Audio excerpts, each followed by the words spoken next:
From transportation to communications to entertainment, almost every aspect of modern life around the world may soon feel the impact of the earthquake in Japan. We've had many of these plants that manufacture key electronics components that have been damaged.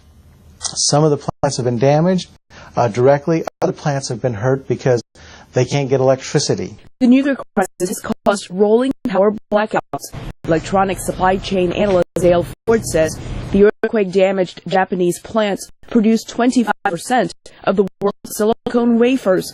They're used to make semiconductors that go in everyday electronics, from computers and cell phones to digital cameras and game consoles. Even the anti-lock brake and transmission systems in cars require silicone wafers, regardless of where the cars are made. We have automotive plants that are shutting down because they can't get an adequate supply of those parts that are needed for producing automotive electronics going to automobiles. Toyota and Honda in Japan, and even a General Motors plant in the U.S. have experienced temporary shutdowns.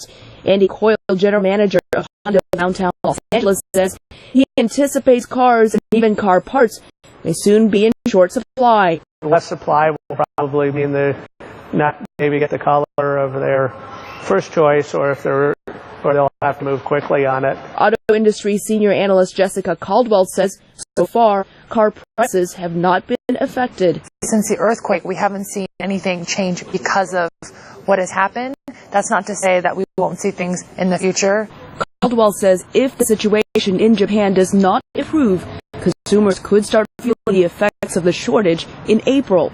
Honda dealership general manager Andy Coyle says consumers may eventually have to pay more. As the supply and demand are in place, and if there's a shortage or even a perceived shortage, there may be some increase in the price or lessening of bargaining power.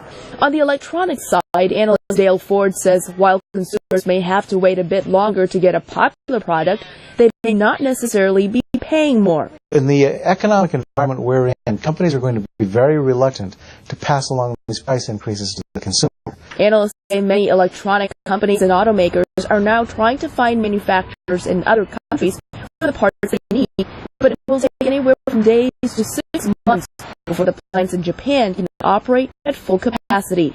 Elizabeth Lee for VOA News, Los Angeles.